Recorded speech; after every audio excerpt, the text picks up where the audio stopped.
This podcast is sponsored by nobody. Hey dudes, this is Bonnie Hayes. I sang Girls Like Me on the original Valley Girl soundtrack. You're listening to Tommy Throwback Kovac on Splat from the Past. He fucking rocks. Hey dudes, welcome to Splat from the Past, the only 80s themed horror and sci-fi show where things could get totally radical. Now I am just so fucking excited for today's guest because it is the first day of summer and I am so excited. I will be interviewing an icon of my childhood that I've been hoping to interview since I started this podcast, and I am talking about Nina Blackwood. Yes, Nina Blackwood, one of the original MTV VJs. It's the 40th anniversary of MTV. Remember back when they played music videos? Well, she's coming on today, and we're going to talk about that era because she was there. And she was also in the 1982 exploitation cult classic Vice Squad. And she's done so many different things. You know, she was on Solid Gold after MTV. She guest starred on The New Gidget with my friend Karen Richmond. She did a stage show production of the Vagina Monologues, and of course she's on Sirius XM radio now, and it's going to be great to talk to her about all of that stuff today. Like I said, she's an icon, and I am just so excited because it's the first day of summer, and it is hot. So yeah, here is my interview with Nina Blackwood. I want my MTV.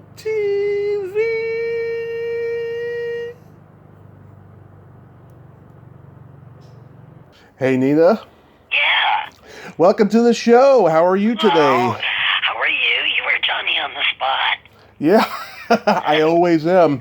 You gotta be. Well, you know, a lot of times, because my number comes up unlisted, Yeah. even though people are expecting me, they don't pick up, and it's like I have to, send them an email. Yes, it's me. Yeah.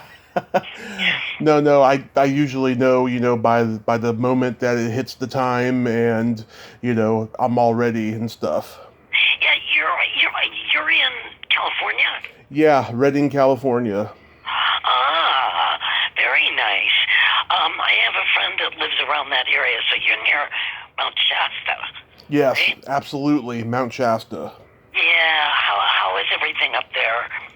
Aside from a couple of fires we've had since it got hot over here, it's been pretty good. Not too bad? Not too bad. No, we've had a very low death count since COVID happened, and everybody's, wearing a mask and taking safety precautions.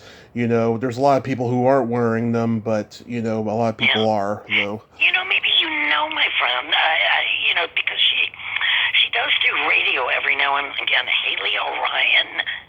That name does sound familiar. Yeah, I've only been here 4 years, so. Yeah, and I can't remember the little town that she lives in. It's a rural area. Yeah. She moved there. I can't remember what the place is, but it's in that area where you are.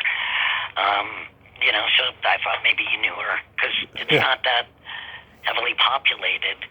Yeah, no, not at all.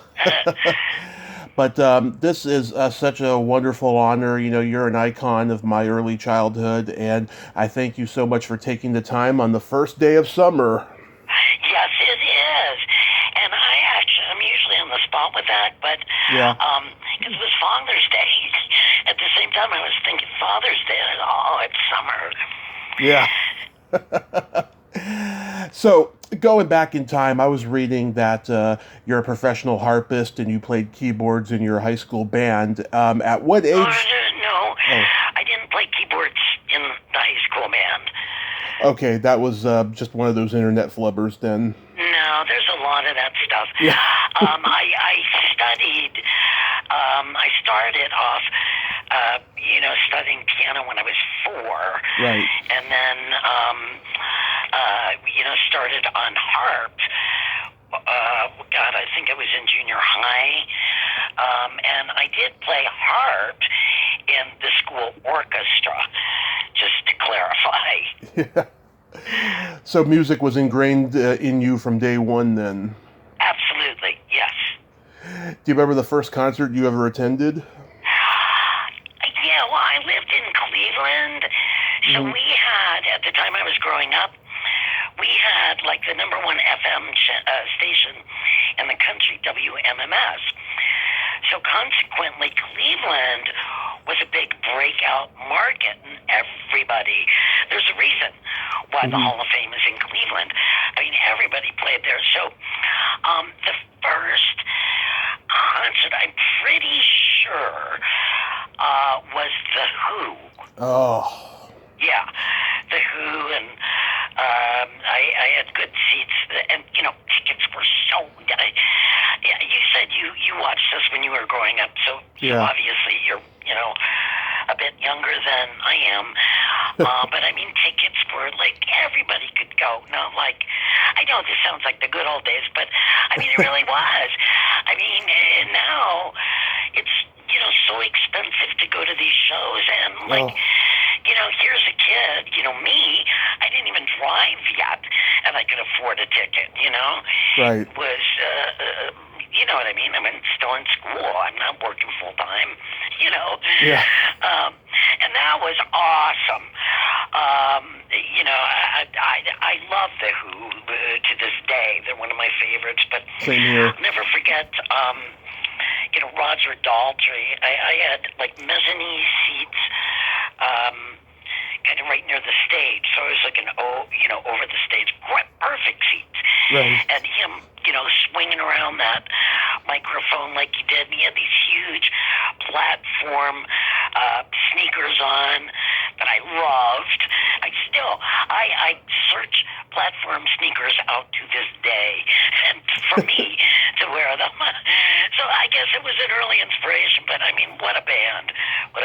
So that was my first. And this, if you're a real rock and roller, this'll, because they weren't around for a very long time, but my second concert was the Cream. Oh, nice. Yeah. Yeah, and Canned Heat, I don't know if you're familiar with them. Oh, of course. I love Canned Heat. Well, they opened up for Cream, and Vito, who was the drummer, launched into the first drum solo I had ever seen. They were, drum solos in the 60s were a big deal, but I had never seen one before. Keith Moon didn't really do a solo. He was just out there, I love him. And so he did this solo with Canned Heat, and I'm going like, oh my God. Then, if Cream come on with damn Ginger Baker, which made Vito's, look like simpleton, comparatively. It was like, geez, oh man, that red hair going, he was a madman. So, very needless to say, Cream, you got Clapton, you got Jack Bruce. I mean, they were amazing. So I felt lucky that I got to. And also, one of my early concerts, I got to see Bowie in a Ziggy Stardust. Oh. In the third row, mind you. Oh, my God. I know. I'm jealous. And I got hit in the nose with a Frisbee. That wasn't good. Black Frisbee. Some idiots were throwing stuff around. Into my nose. It didn't break it, but still, I saw The Who 5 years ago. It was just Roger and Pete, and tickets were like $100 or something. But I enjoyed it. They did a really good show. Yeah. I forgot who's playing drums with them. Simon. Oh, it was Zach Starkey. Zach Starkey. Okay. Yeah. Okay. Yeah. I forgot. I know Kenny didn't work out. Kenny Jones didn't. No. But anyway, so that was those were my early rock experiences. How about the first album you ever bought? Oh boy. God. It was when I was a little girl. Yeah. So I'm trying to think what that was. Oh God, I can't. I could see the cover. I think it was some Disney related Oh. Yes, but I mean, you're talking about I was like 3-4 years old. Okay. But the first actual like real album, the rock and roll album, that I bought with my own money was Meet the Beatles. Ah, love it. Yeah. Love it. Oh, you know what? I think it was a Chipmunks album. The Chipmunks? I know. I don't care. I like the Chipmunks. I do too. Don't get me wrong. It was a Chipmunks album. It was. I was fascinated by them. But, I'm talking about like really 3 or 4 years old. Yeah. But the first real album, Meet the Beatles. Oh, I love it. So, what sparked your interest to go from playing music to acting? Well, again, I started that when I was very young, as well, like 6, 7 years old. Mm-hmm. I started doing that, and then when I moved from Massachusetts with my family to Ohio, and so by 8, they enrolled me in, it was like a little theater, which had drama classes, pantomime, fiction, all this kind of stuff, right, at the theater. So I started, doing plays when I was like 8 years old. Mm-hmm. So, I always had that combination. To look at it in hindsight, although I loved acting and, eventually did, move to LA to pursue both music and acting, right. I would still, to this day, consider myself, temperament-wise, more of a musician. Yeah. I did that whole Hollywood thing, and it's just, I like theater. Yeah. I like the live performance, and stage better, but I didn't pursue that. Obviously, I was pursuing more of the music, and then MTV came along. So, I just, with the acting thing, when I was actually doing this stuff, I didn't like the process. Yeah. I like, to repeat myself, but I like the theater better. I liked that, but film, you're waiting around. I'm not cut out for that. I'm too impatient. Right. Like, one take is fine. I don't want to do something like 8 times, or with some cases 18 times. It's like, nah. Yeah. So I consider I have more of a soul of a musician. Yeah. Absolutely. You studied at the Lee Strasberg Institute. Yes, I loved that. Mm-hmm. Again, that was learning the craft, and you would be doing scenes. It wasn't like a TV or a film situation. So I love that because I got to do some classics like Joan of Arc, believe it or not, and Two for the Seesaw and that kind of stuff. So it was like real stuff to me, not like kind of some of the other wimpy stuff that's out there. So I did enjoy that very much. Did any of your classmates go on to become successful? Very much so. In fact, she was a good friend of mine, Amy Madigan. Oh, yeah, Ed Harris's wife. Yeah, well, yeah, but yeah, they weren't married then. Amy, it's kind of a long story, but Amy and I and this other guy, who was a great actor, and unfortunately he had a bad attitude and kept telling casting directors to go fuck themselves. Oh, yeah. So Harry didn't really succeed, even though he was really good. But Amy, Harry, and I were all born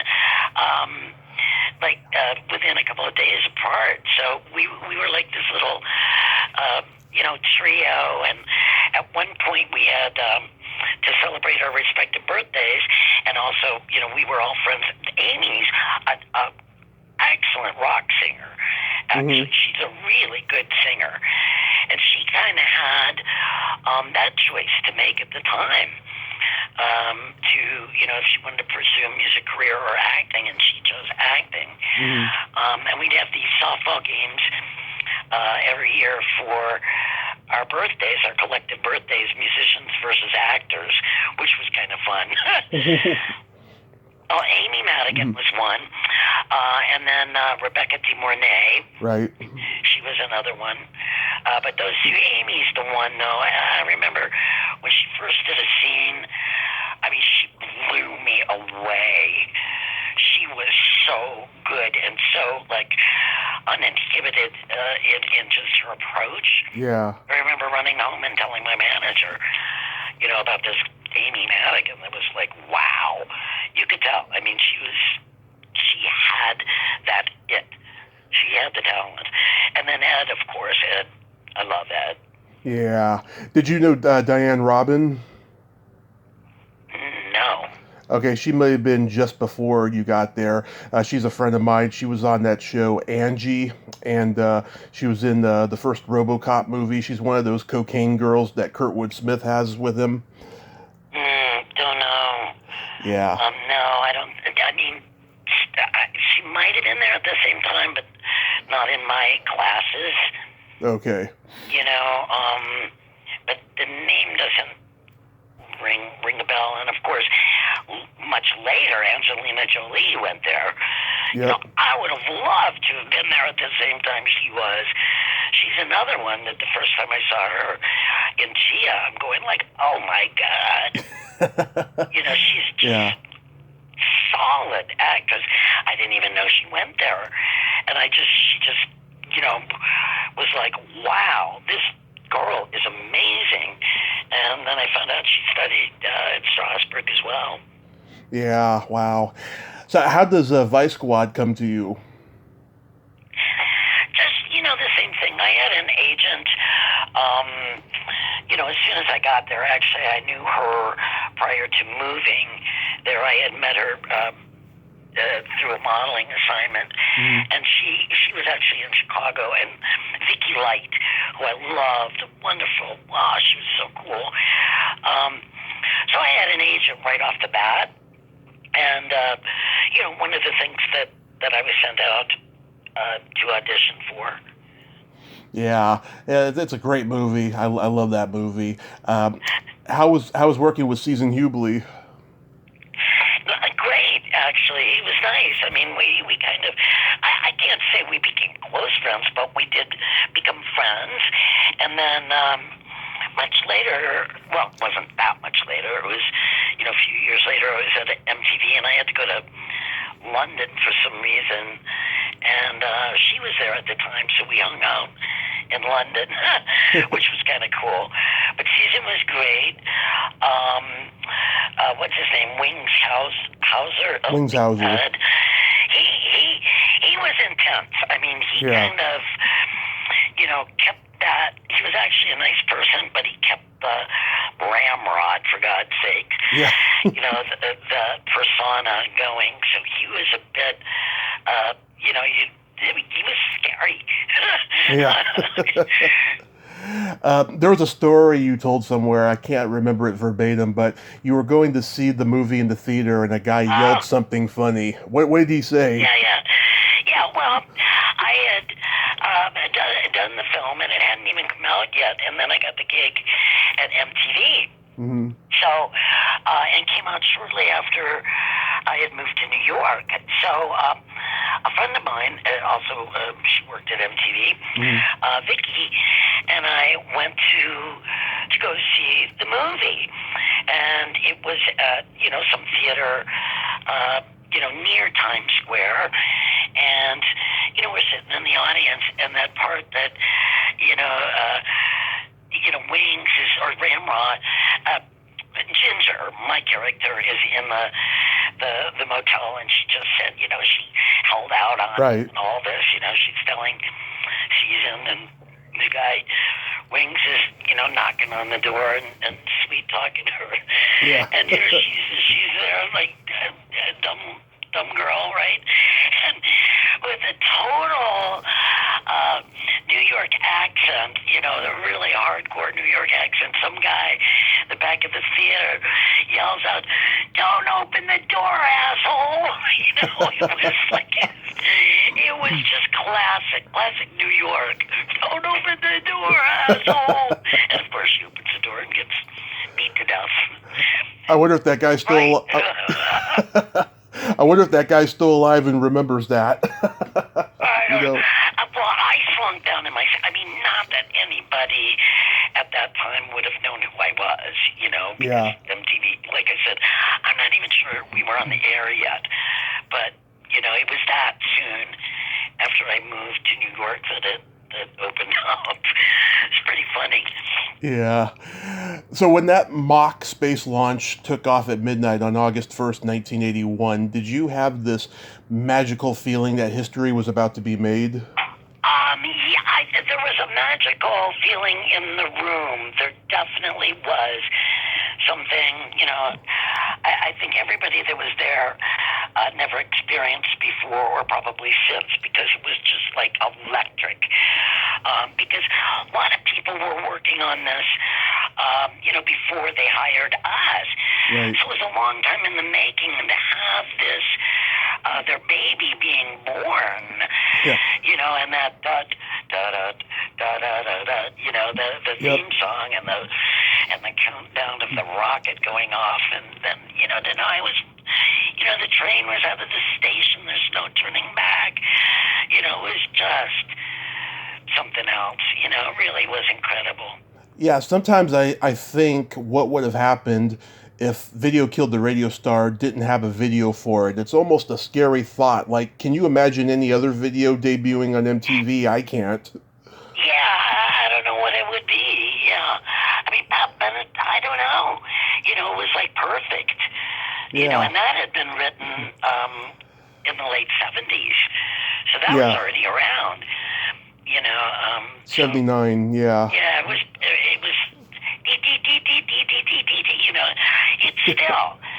it's still, when I hear that song, gives me butterflies in my stomach. Oh, yeah. And people don't realize, too, when Jeffrey Downs went to Asia after the Buggles, he kind of had them recycle that guitar riff. That's like right in the middle of Video Killed the Radio Star. Yeah.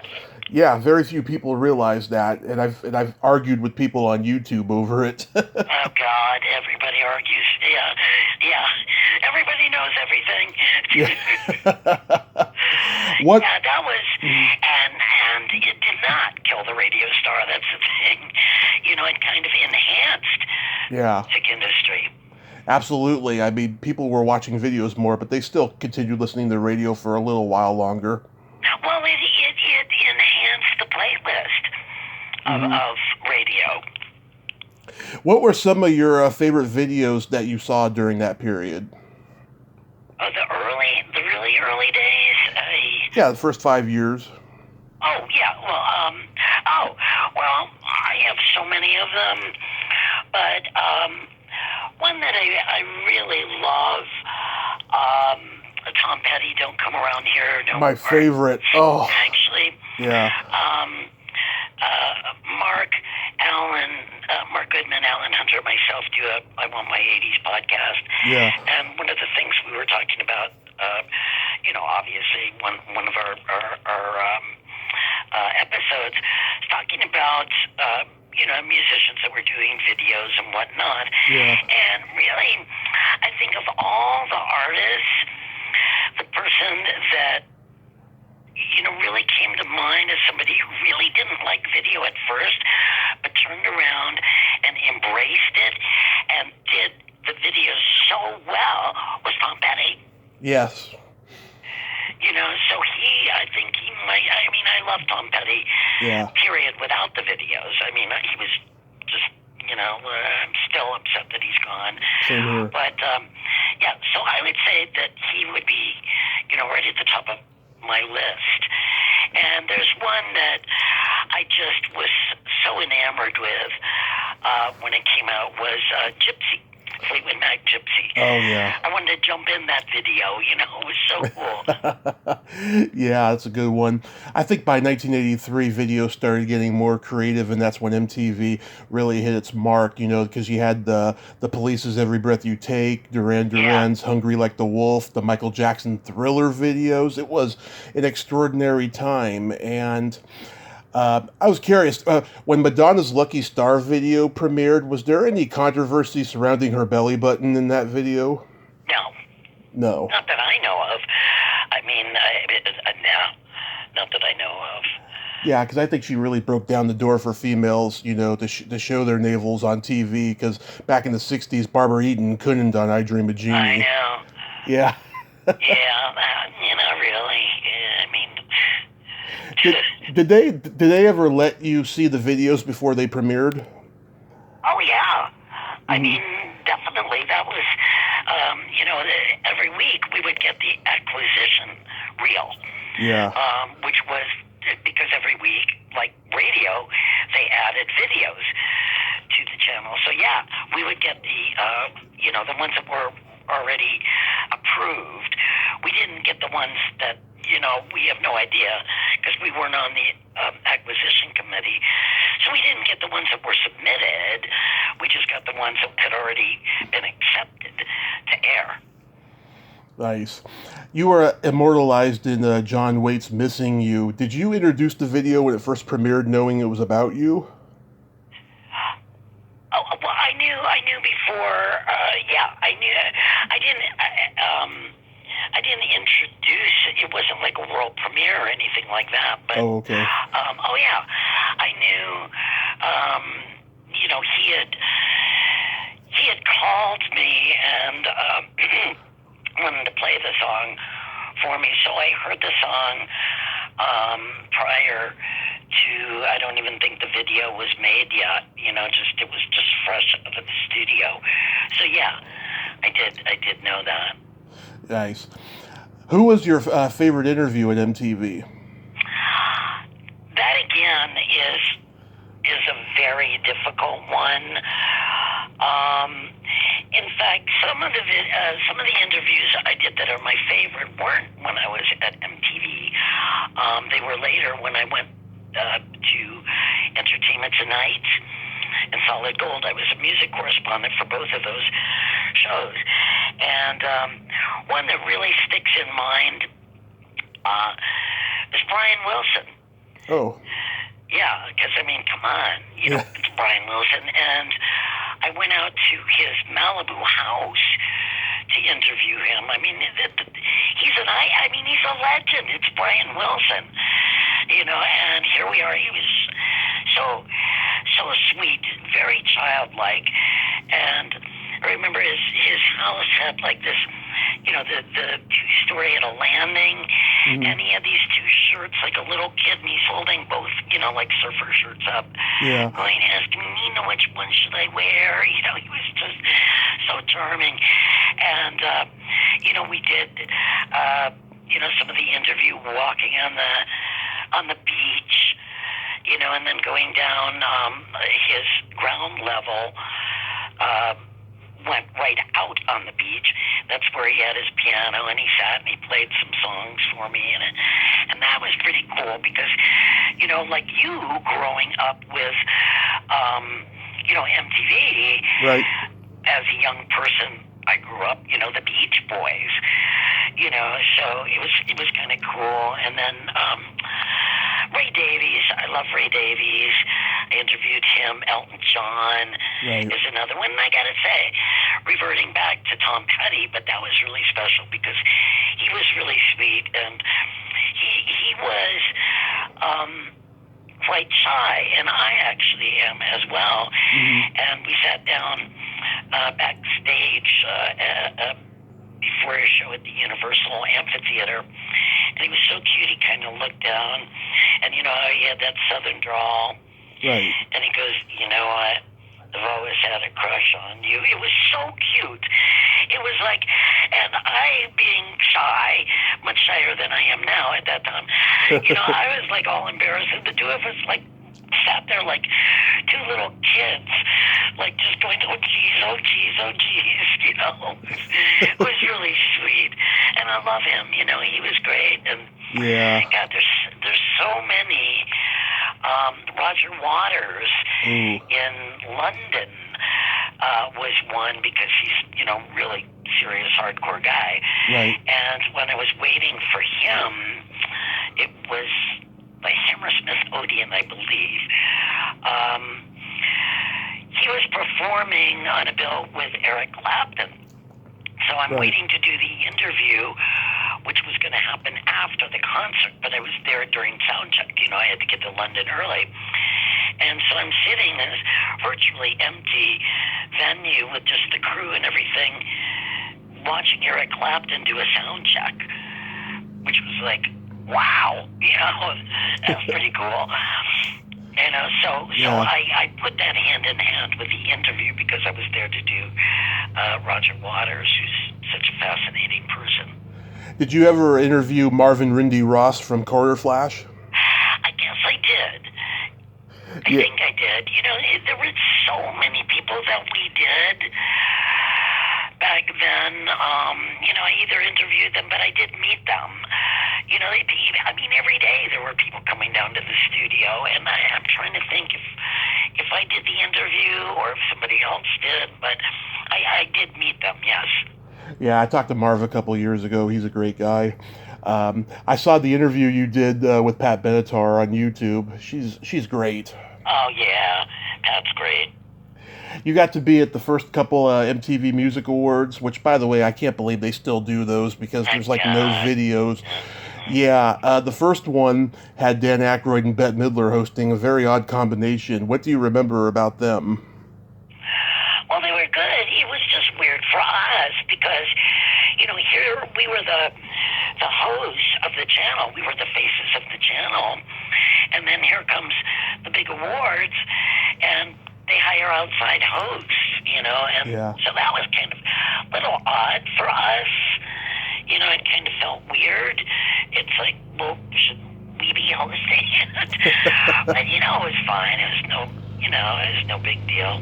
And the second one had Eddie Murphy. I watched it on YouTube the other night. It was the uncensored version. I couldn't believe I was hearing Eddie swear on MTV. Yeah. Julia Louis-Dreyfus used to impersonate you on Saturday Night Live. Yeah. How did you feel about that? You know, well, you know, her whole catchphrase was it's yeah. I never said that.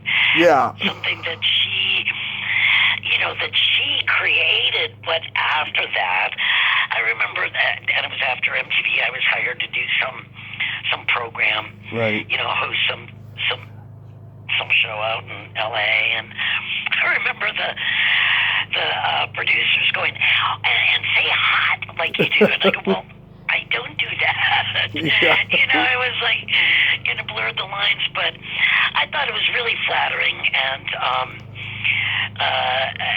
you know, she went on to become such a huge talent. Of course. Well, she was a huge talent then, but I mean, she went on to be so successful. So, yeah, it's pretty cool. It was funny. Jimmy Cagney never said "you dirty rat," so you're in good company. Yeah, it's like, and the way she do her face, you know, it's yeah. You know, it was funny. You know, she's. I was. You know, it was flattering, and it wasn't mean-spirited. No. You know, it wasn't at all. Yeah. You wrote the book VJ, The Unplugged Adventures of MTV's First Wave. What made you write that? Well, we all did. You know, yeah. It was all four of us with Gavin Edwards. It was a long time in the making. I know for me, I was approached for years to write by different people, like literary agents and whatnot, to write a memoir, and I tried a couple of times, and seriously, my least favorite subject, well, one of my least favorite subjects to talk about is myself. Right. So I found it really difficult to sit down and try and write a memoir, and I even at one point tried to write with a co-writer, Rusty Pickett, his name is, and I couldn't do it, and then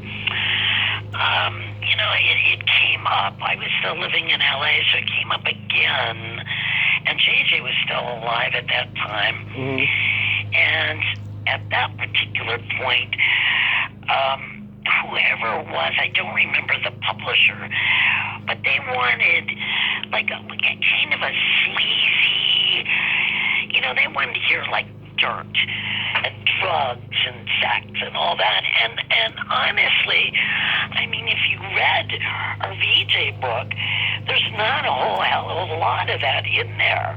Right. I mean, we always used to laugh and say, you know, some of the executives were way worse than we were. You know, we were so busy working.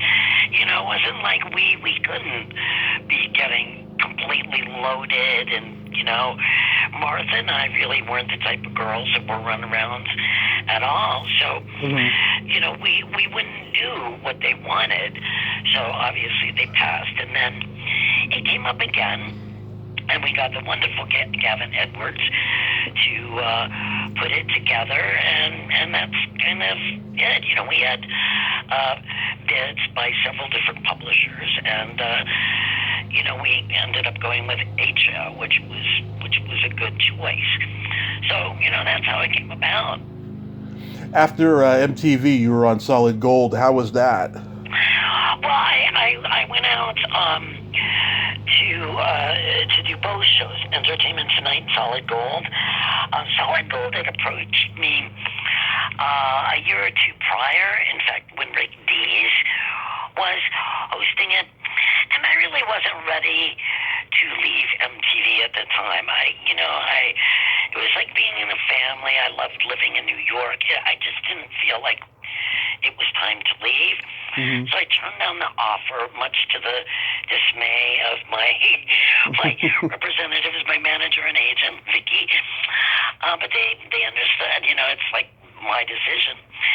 So, you know, they came back around like at the end of 80, and Paramount, the show was shot on Paramount, and they really wanted me, so Paramount kind of upped the ante and said, well, what about also being the music reporter for Entertainment Tonight, which was like the first at that time that anyone was offered, you know, two jobs at the same time under Paramount.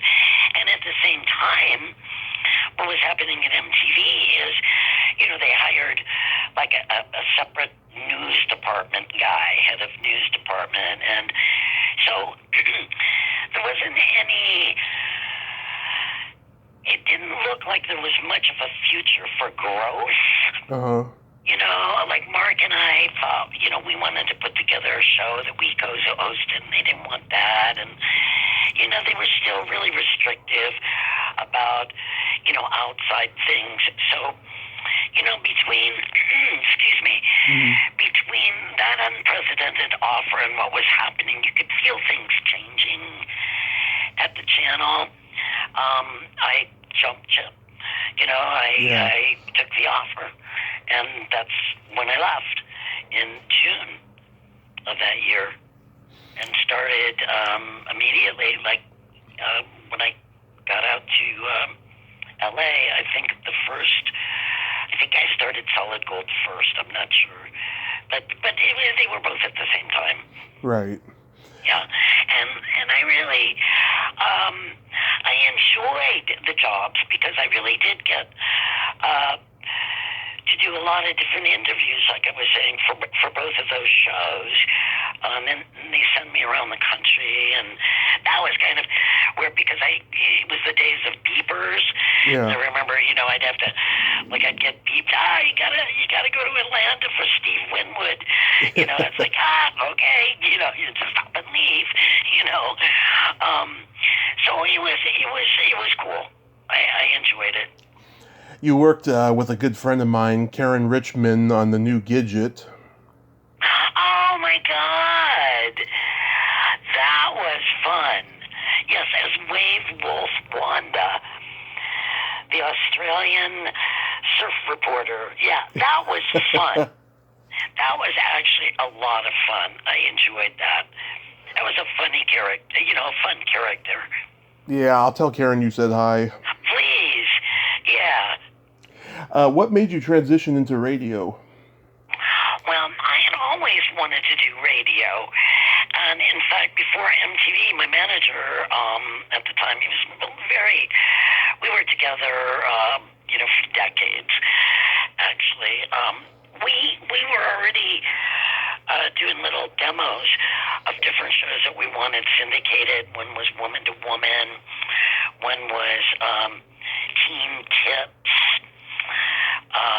So we were taking meetings with people already for these syndicated shows that we were trying to get placed, and then the MTV thing happened. So, radio was always, I actually, wanted to do radio more than what I did in the early days, but my manager, Danny, was really pushing me into more of the acting, the TV, and the harp, right. And would say to me about radio, and he was right. He goes, it's very fickle. You'll have to move all around the country. It's not really, a secure gig. And so he kind of steered me away from that idea, but then we would still, the syndicated shows are a little bit different deal. So I always loved radio.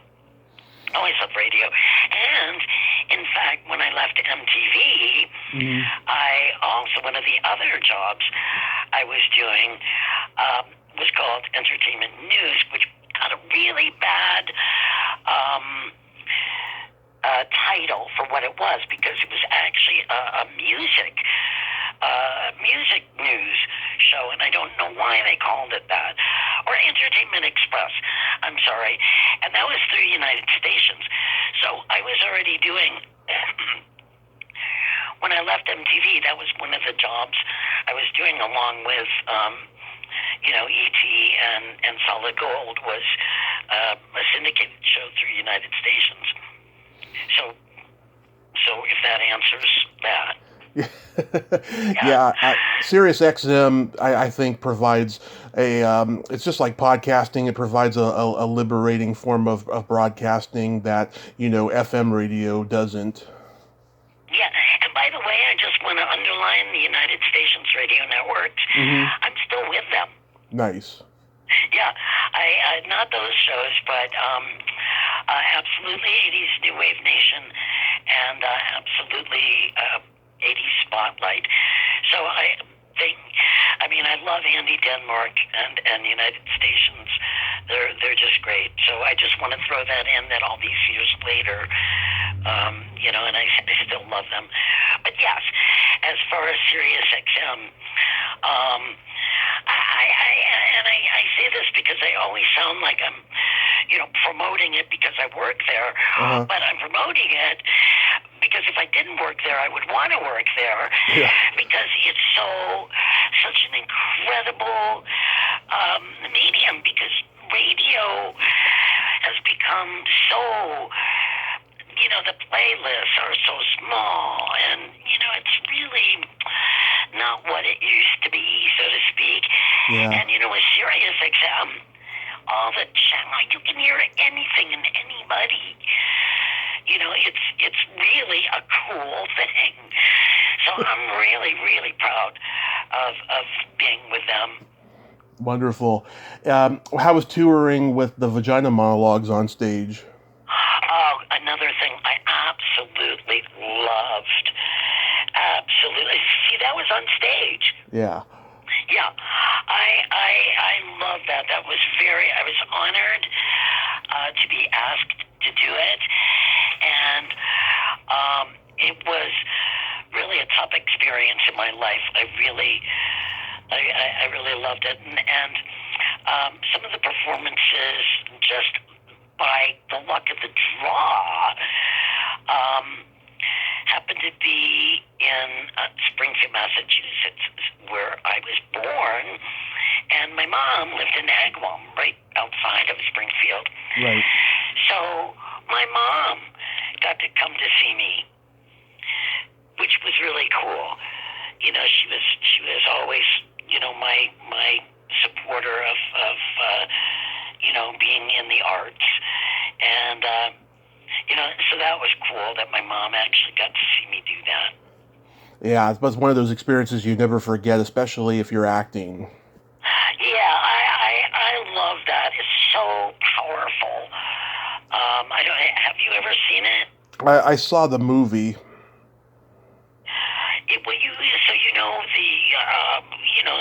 These, and these are are all true. I mean, these are real stories, but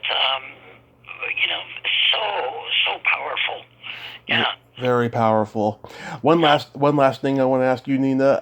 Let's see if you remember this. I saw this on YouTube the other day.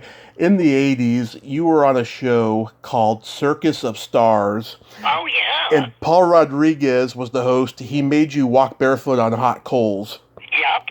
How was that experience? Like, do you have a high tolerance for that kind of pain? Well, I did two things. Another experience that was really great. Yeah. I actually, and for some reason, that one is on YouTube. I don't usually look stuff up. In fact, I pretty much never do. But the other, I did two bits, whatever you want to, two acts there. And the other one is the one that I really loved because it was working with snakes, and I'm a huge animal lover. Mm-hmm. And, I got to do this dance with, big, before Britney Spears, mind you. I did it way before her. With a boa constrictor and what was the other one? Python. Mm-hmm. A python, and another little one that I just loved her. She was around my wrist like a little bracelet, and she knew who I was, and she'd come to my mouth when we'd rehearse and kind of kiss me. It was great. That I loved. I absolutely loved. And as far as the walking on coals, all this stuff had to be rehearsed. Yeah. And so I learned how to do that, and there were parts in that were cooler temperature than others that you would learn to step on, which was all fine and dandy during rehearsal. Well, then we get to the actual filming. We never rehearsed with the specific lighting that they were using, which was red lighting. Does it show up red on the YouTube? I think it did, yeah. Yeah. So anyway, between that and being nearsighted, I couldn't see where I was supposed to walk. Wow. So I actually did burn my feet. Oh, that must have been painful. I didn't. It wasn't like I had to go to the hospital, but a nurse had it was like a sunburn. But what you see there is me actually burning my feet. Blistered. Yeah. So it was like, what do? There's a live audience, and I'm going, where'd these red lights come from? I can't. Oh, God. But it was fun. Yeah. Like I said, the snake part was really, I just loved that. There was the handler there, and, a lot of people don't like snakes, but you could, there were several, I had a certain degree of things that I could choose, and I specifically chose that one. I wanted to work with big cats, but I forget who did that. Somebody already beat me to it. Yeah. So the book, VJ, The Unplugged Adventures of MTV's First Wave, is available on Amazon and your website? Amazon, yeah. And the Big 80s on 8 is on the weekdays from 1 to 4 p.m. And the Big 80s Top 40 Countdown is on the weekends on Sirius XM. No, actually, those aren't the right hours. But, yes, the countdown runs all through the weekend. But best thing for people to do is to check our web page, the Big 80s on 8 webpage, and it gives the schedule of when all of us are on. Nina, I'll cherish this forever. Thank you for coming on today and celebrating MTV back when it was MTV with me. And thanks to Anthony for connecting us. Be safe and have a wonderful, wonderful summer. Thank you, and you too, and be safe out there. And if you run into Haley Orion, she's my friend. So maybe you'll run into I'll surely let her know if I get to meet her, and I hope I gave you some fun today. Yes, it was nice. All right, thank you so much. You too. Have a wonderful day. You too. Bye for now. Bye-bye. Well, there you have it. Nina Blackwood. Ain't she a sweetheart? Oh, what a very nice lady, huh? And I'm so glad that happened. I can't believe that happened. I got to talk to an icon like her. She was wonderful. And I am just so blessed.